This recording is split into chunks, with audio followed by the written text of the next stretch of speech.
This week on Jerusalem Dateline, the move of the embassy of the United States to Jerusalem. Plus, Israel hits back at Iran's military buildup inside Syria.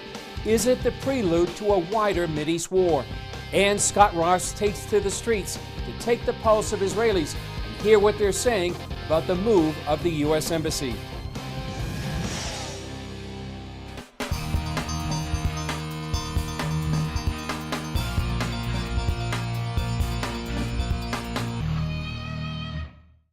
Hello and welcome to this edition of Jerusalem Dateline. I'm Chris Mitchell. The United States said Israel had the right to defend itself after Iranian forces inside Syria launched rocket attacks against Israel's Golan Heights. Israel struck back and decimated multiple Iranian military installations in Syria. Israeli Prime Minister Benjamin Netanyahu said Iran crossed the red line and will not tolerate Iran's military buildup on its northern border. The Iranian Quds Force based in Syria launched 20 rockets at Israel's Golan Heights. A blatant attack on Israeli sovereignty. They sent 20 rockets from an Iranian vehicle, a multi-barrel vehicle, which were targeting the IDF positions that you can see here, the first line of IDF positions on the Golan Heights. 20 rockets were fired. 4 of them were on a trajectory to hit IDF positions. They were intercepted by the Iron Dome system, and the rest fell short inside Syrian territory. In response, the IDF said Israeli fighter jets carried out dozens of airstrikes against Iranian military targets inside Syria. We have made it very clear that we are here to defend ourselves.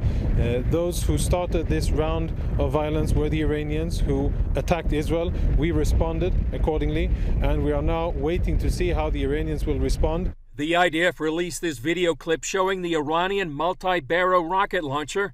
Here it's leaving a military base and eventually bombed by Israel and partially captured on this camera in the nose of the bomb. Video from Syria reportedly showed the interception of Israeli bombs. Syrian media reported more than 20 killed. Iranian expert Ronan Bergman says Israel's intelligence services have one main concern. They would tell you without hesitation, our main concern is the Iranian deployment in Syria. This is what we are concerned of, because Iran is trying to build for itself and for Hezbollah a second front. After the attack, schools were opened and life returned to normal on Israel's Golan Heights. Despite the timing of the incident, analysts say it's a separate issue from President Trump's withdrawal from the nuclear deal, and Israel is ready to prevent Iran from taking root inside Syria. Some said it was a bad week for Iran. Earlier, U.S. President Trump announced that the United States would pull out of the Iranian nuclear deal. In response to that decision, Iranian lawmakers chanted "Death to America" in their parliament and set fire to a paper American flag.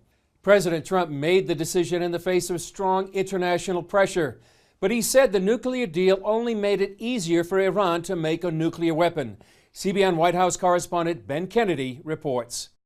President Trump's move to back out of the Iran deal has many wondering what's next. To top that, this move comes as the president prepares for another nuclear deal, this time with North Korea. I am announcing today that the United States will withdraw from the Iran nuclear deal. An announcement that made headlines worldwide. President Trump reinstating sanctions on Iran and even imposing secondary sanctions on nations that engage with Iran. Any nation that helps Iran in its quest for nuclear weapons could also be strongly sanctioned by the United States. The accord was designed to freeze Iran's nuclear program in exchange for an end to economic sanctions on Tehran. But Israeli Prime Minister Benjamin Netanyahu accused the Iranians of secretly developing nuclear weapons. The deal didn't push war further away. It actually brought it closer. The deal didn't reduce Iran's aggression. It dramatically increased it. Netanyahu called Trump's move to back out of the deal historic. President Obama, on the other hand, says it's a serious mistake. Some feel that by getting rid of the deal, Iran can start its nuclear production at a higher level. Iran's president warned Tuesday that his country may resume enriching uranium if European leaders failed to preserve Iran's benefits from the 2015 accord. They may not, just because they're also appealing for European support, and certainly I don't think they would start a nuclear weapons program soon. But it's risky getting rid of the entire deal. We are now respected. We are feared, and quite frankly, a lot of folks love us across this globe as well because of actions just like this. He's calling out bad actors for what they are, being bad actors, and he's standing against evil. Now, this move to back out of the deal faces opposition from European allies and could potentially deepen the president's isolation on the world stage. France's President Emmanuel Macron tweeted that France, Britain, and Germany regret the U.S. decision. Ben Kennedy, CBN News, Washington. Another major decision that President Trump made is the plan to move the U.S. Embassy from Tel Aviv to Jerusalem. The move takes place on May 14th, 70 years to the day after Israel became a nation, and preparations had been underway for weeks, beautifying the city and stepping up security to prepare for what many consider history in the making. The White House has released the official delegation for the opening of the U.S. Embassy here. While President Trump will not be attending, son-in-law Jared Kushner, daughter Ivanka, and others will represent the United States for the official opening on May 14th to coincide with Israel's 70th anniversary. Here in Jerusalem, city and State Department officials are getting ready for the move of the embassy just days away. The Israeli and American banners you see behind me as you approach the consulate are just some of the big changes taking place. Workers are taking down consulate signs and installing new ones pointing to the soon-to-be U.S. Embassy. Even Jerusalem Mayor Nir Barkat came to have his picture taken with the new signs. Workers are planting new trees and landscaping the road leading up to the embassy. On the other side, heavy equipment is constructing a new access road to the embassy. The consulate is located in the neighborhood of Arnona, where, according to National Police spokesman Mickey Rosenfeld, security will become a much greater priority. In terms of security and the level of security, it will be of its highest in the same way as it was also in the area of Tel Aviv on the beachfront there. Security in Jerusalem is more sensitive, taking into consideration also the nearby neighborhoods that can be problematic in certain periods throughout the year.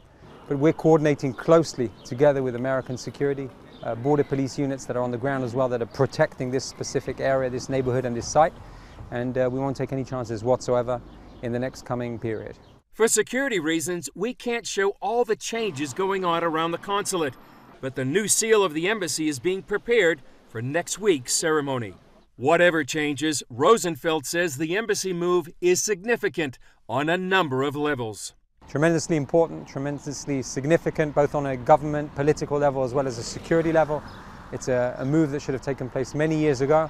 The Israeli police will protect the area, will protect the neighborhoods. Jerusalem is calm and quiet, and we're continuing to make sure that it stays that way. Up next, a look at why many feel the move of the U.S. Embassy will be a blessing for America.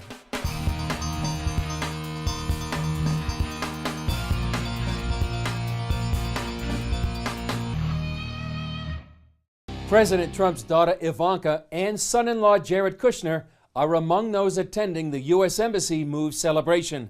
President Trump is being hailed as courageous for implementing a 23-year-old law mandating the move from Tel Aviv to Jerusalem. And as we'll see, the move represents a significant turning point for the city and the Jewish people. All of this excitement comes 70 years to the day after President Harry Truman became the first world leader to recognize the State of Israel. I think America is coming in alignment with biblical truth. The Bible mentions Jerusalem and Zion almost 1,000 times. It's also been the capital of the Jewish people for 3,000 years. This has been a theme that's in our spiritual DNA.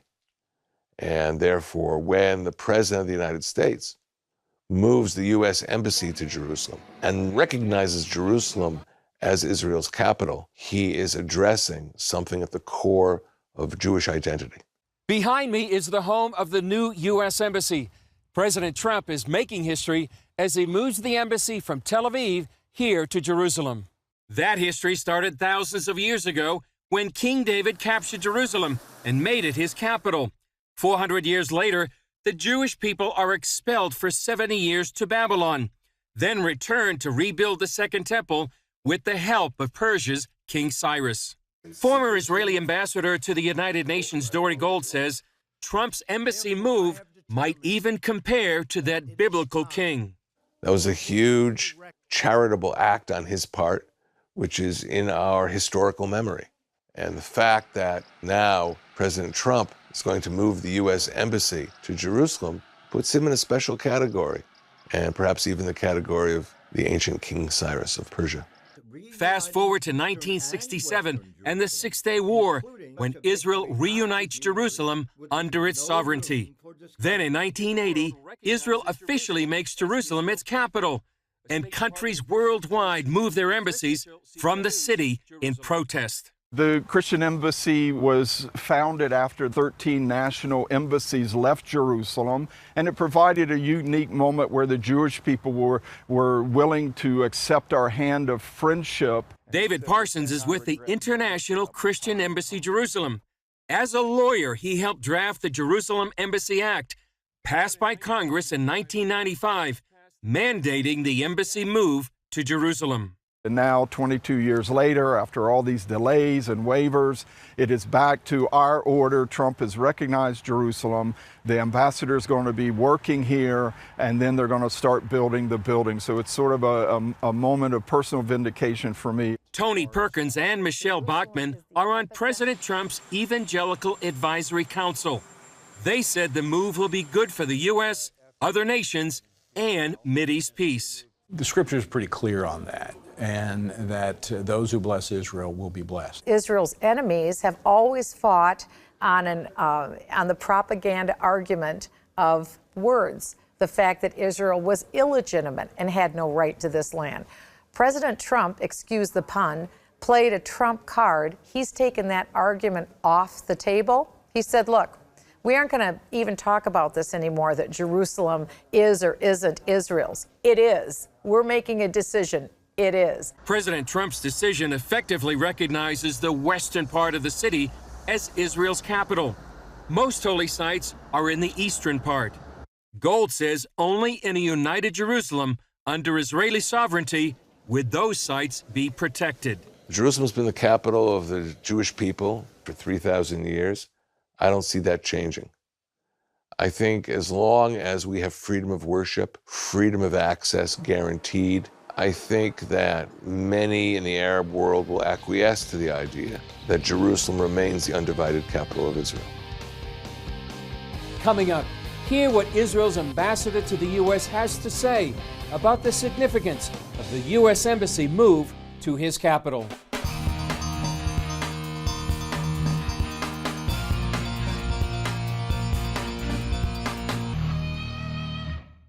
Ron Dermer is Israel's ambassador to the U.S. He sat down with CBN's Ben Kennedy, who asked him about what the U.S. Embassy move to Jerusalem means to Israel. What does this mean for Israel and the Jewish people to have the U.S. Embassy opening up in Jerusalem in a little more than 2 weeks? It's a historic day. President Trump's recognition of Jerusalem as Israel's capital is a decision that will be remembered for generations and generations to come. You know, the Jewish people remember Cyrus, the decision of the ancient Persian king to enable the Jews, allow the Jews to go back and rebuild the Second Temple in Jerusalem. We remember Cyrus. I don't know if the Persians remember Cyrus, but the Jewish people remember Cyrus. So we're going to remember this decision by President Trump for a long time to come. And the next stage in that decision of recognizing Jerusalem as our capital is a decision to move your embassy to Jerusalem. And I have to tell you, after President Trump boldly made that decision and had the guts to do something that his predecessors did not do, many of them promised it, but there were 12 presidents before President Trump that were around since Israel made Jerusalem our capital in 1949, who did not move the U.S. Embassy to Jerusalem, and only President Trump did it. Since he made that decision and showed that type of leadership, you see now other countries following. Guatemala has already announced that it's going to move, and I can tell you that there's at least a half a dozen countries that in the next few days could actually make the decision to move their embassies to Jerusalem and follow his lead. It's great for Israel, and I also think it's great for peace. Ambassador Dermer is talking about peace. Could you also give us a sense of the reaction from the Palestinian Authority to this recent moving the embassy to Jerusalem? I think the more interesting question is what the reaction was in the Arab world. The reaction was almost nothing. It was the Sherlock Holmes story of the Hound of the Baskervilles, you know, the dog that didn't bark. I think that many governments in the Arab world, the governments, not yet the peoples, but governments in the Arab world want to actually end the conflict with Israel. Jerusalem is the most sensitive issue. Of all the issues that Israel and the Palestinians deal with, Jerusalem has always been the most, and seen, rightly so, as the most sensitive. And the Arab world, while they did not support this decision, and while they issued statements opposing it, you didn't see an extremely negative reaction throughout the Arab world. Of course, the Palestinians negatively reacted, but they react negatively to anything.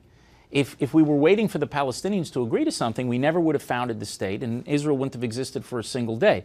The important thing is that President Trump, in making this decision, pushed back against all the lies that the Palestinians tell their people and their children, that the Jews have no history in Jerusalem and no connection to Jerusalem. And the only peace that you can make, a genuine peace, has to be based on truth. And Jerusalem as Israel's capital, that is a peace based on truth. Why is Jerusalem so important to the Jewish people? Well, there is no people who has a greater connection to a city than the Jewish people's connection to Jerusalem. And to think that there was no leader around the world that actually could make the decision to put their embassy in Jerusalem is an outrage that had gone on for 70 years. And we are so grateful to President Trump for finally being the first leader in the world to recognize Jerusalem as our capital. As I said, this will echo throughout the history of the Jewish people. And we're a very old people with a very long memory. And we are going to remember what President Trump did for generations and generations to come. And Ambassador Dermer, how do you envision the final status of the city? Jerusalem should remain the united capital of the state of Israel. And only under Israel's sovereignty has Jerusalem been a capital that protects the religious sites of all faiths. You see what's happening in the Middle East. You see what's happening to Christian communities throughout the Middle East. You have ancient Christian communities that have been decimated. You have Christians who have been decapitated in mass. You see religious sites, churches that have been blown up and destroyed. The most sensitive place on the planet is probably that 1 square kilometer in the old city of Jerusalem, where you have the Church of the Holy Sepulchre, you have the Western Wall and the Temple Mount, you have the Al-Aqsa and other religious sites that are on the Temple Mount. Only under Israel's control will we be sure that the religious freedom of all will be protected. If we were not there, if we actually ceded that ground to the Palestinians, you can bet that what happened in Iraq, in Syria, and elsewhere through the Middle East where Christian sites were destroyed would happen there as well. Israel preserves the religious freedom of all. We take that responsibility very seriously, and Jerusalem should remain united as Israel's capital in any future peace agreement. Up next, CBN's Scott Ross takes to the streets of Tel Aviv and Jerusalem to hear what Israelis are saying about the U.S. Embassy move.